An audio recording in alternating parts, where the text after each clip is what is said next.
I'm sitting in this fucking windowsill looking at New York City, and goddamn, it's so nice. I miss this place a lot, honestly. My relationship with New York City has kind of, wavered over the years.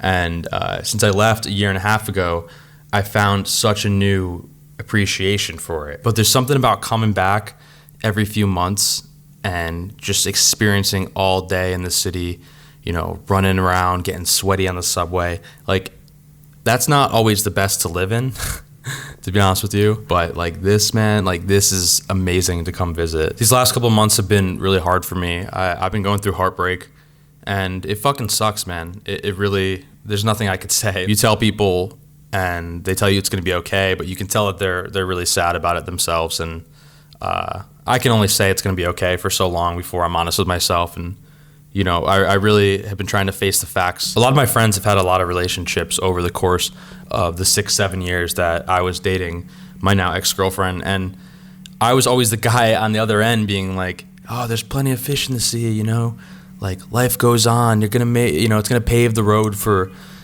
your next person, your real person that you're going to want to be with. I almost feel this weird sense of embarrassment for always saying that, because for the person who's heartbroken, it's hard to fathom that could even be true. And you don't even want it to be true. And that's kind of what I've been experiencing. It's been pretty exhausting to have to tell all of my family and the friends that we share that, we're no longer together. And like, I want someone to be proud of me right now, because it's hard I'm having trouble being proud for myself. And this is where it all started for me. Like, this is where the dream of doing what I do started, and where I made this dream become a reality. And I worked really hard. And like right over there, a few blocks away, I can actually almost see the building right now. That was the CBS studios where I worked as an intern when I was in college. And that was just a huge, huge moment for me to be on a live show and working with, celebrities coming in and working with teams and seeing how people work together. Like, that, to me, it really changed the game for me. And I couldn't help but think earlier when I was walking by to get coffee, I was like, wow, if you told me my 21-year-old self, 22-year-old self, which was only, 4 or 5 years ago, that I would be sitting in here in a beautiful ass hotel looking out and seeing the building that I used to run and get coffees for people and stuff from the store. Like, if you could see me up in this building, I think you would be proud. And that's kind of been getting me through this whole situation, because my brain's a fucking mess right now, man. Like, it's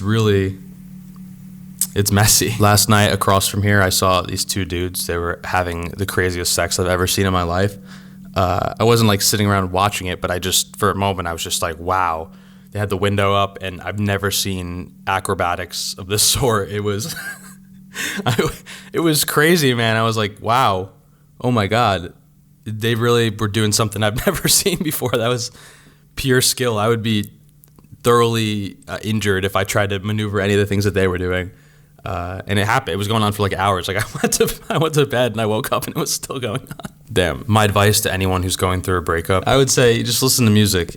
Listening to music has been the only thing that's been getting me through this. Like, it's wild. Like, the love songs that I used to love for a different reason now have a whole new meaning. They've taken shape, a whole new form. And I feel something very intensely with a lot of these artists that I listen to. And yeah, it's wild. It's crazy. I thought I related to a lot of these songs as someone who had really never been through a real heartbreak. This is my second relationship, and the first one wasn't as devastating of a breakup. It was only a couple of years, but this one is like 6-7 years, so it is pretty devastating. And those songs that you listen to, the best thing you could do is just listen to them on repeat. Find someone who understands you and will show you their understanding through music. Sometimes it's a lot easier to understand and relate to someone through music than it is a friend who's gone through a breakup, who's going to try to have all the answers for you. No, it's like, you got to listen to music, because it's the only thing that you can fully internalize. When you go through a breakup, I think you need to be a bit selfish. And someone who doesn't like to be selfish very much, it is hard to kind of rationalize doing that and only thinking about yourself, especially when the person you're breaking up with is your best friend and someone you care about a lot. You want to care about their feelings, but at the end of the day, you also need to do what's best for you, and that's super important. That's something that I'm learning every day personally. I find when you talk to people about breakups, they try to, shoehorn their own experiences in to relate to you. It's nothing bad. Of course, it's like, how do you help someone get through something? Oh, you give, you tell your situation, how you were able to overcome it. Like, that's a beautiful thing as well. But a lot of times I think people just relive their own breakup trauma while they're explaining to you how to get through yours. And I feel like with music, because it doesn't have the ability to speak back to you, you can really internalize and process and have an introspective moment that you might not otherwise have. So for me, it's like listening to music is that real cathartic moment where you can kind of really fully just wallow in your in yourself and get over it. And I think that's the only advice I could really have, is just listen to the music that makes you feel better about yourself, about your life, about your situation. It's a very powerful tool. It's such a powerful tool. And like all these songs that I've loved, these love songs, they just hit different now. They really do. And it's been really helpful. I just got these over-the-ear headphones and I listen to them like nonstop now with noise canceling on. I'm trying to drown out everything that's going on, honestly. It's weird. There's a video of me from when I first moved into my house in Texas. It's about a year ago. And I felt so uncomfortable speaking on camera, and now I feel so much better. And it's kind of wild when you see the difference between how I was in that first video and how I am now. In my opinion, I think I've gotten so much more comfortable on camera, so much more comfortable with being, candid, open, honest. And that's a big win for me, honestly. Like, I feel like this year I pushed myself so hard out of my comfort zone, and I really think that I fucking made some amazing shit. Like, I'm so happy about who I've become as a person, as an artist, and I'm really excited for 2023. I truly am. It's gonna be fucking awesome. I cannot wait. If you've ever heard of this popular lyric, it's what doesn't kill you makes you stronger. And this is killing me, but it's making me stronger. I really do feel that way. I'm happy about life. I really am, and I'm happy to move on, and I'm happy to I'm happy to take on all these great opportunities that are going to come my way in the next year. It's so special, and fuck, man, as I see this skyline right here, I'm so grateful. I could also see the W Hotel in Times Square from here, which was such a formative place for me, because when I came in with my family one year in the winter, we came in to do like a night in the city, and it was snowing a little bit. I was in high school, and we stayed there, and it was a beautiful hotel. I remember walking through Times Square, and it was like snowing, and I had my headphones in, and I was listening to Memory cassette, Ghost in the Boombox. I'll never forget that. And it was just a surreal experience to me. And that was the moment I was like, okay, I need to be here. Like, I need to do something to get here. It was just the most surreal. Like, it almost makes me it almost brings me to tears, like thinking about that moment for me. It was such an amazing blip in my life that it's like every little piece, leads you somewhere, and like that was like a really crucial piece to my life. And then right next to it, I see the building I've worked in for the past 5 years, the Nickelodeon offices, which was my first full-time job.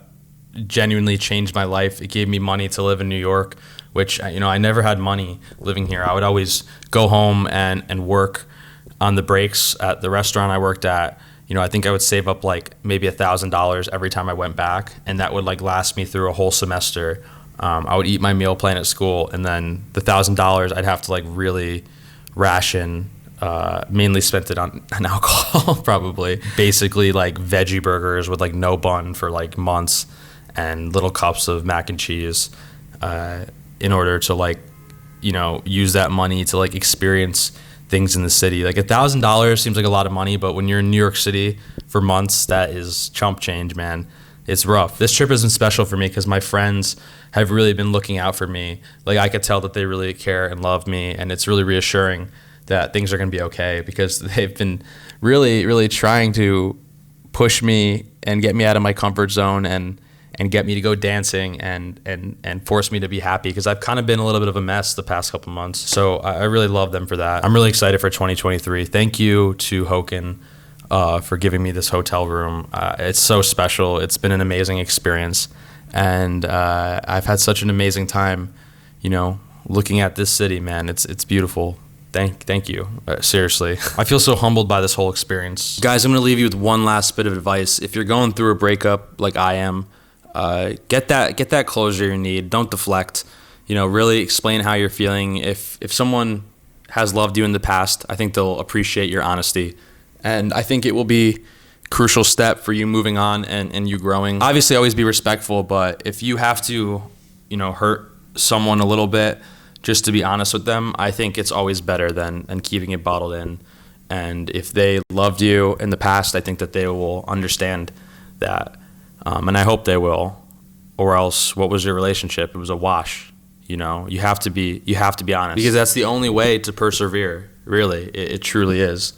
And I'm still working on that right now, but I'm excited for the new year.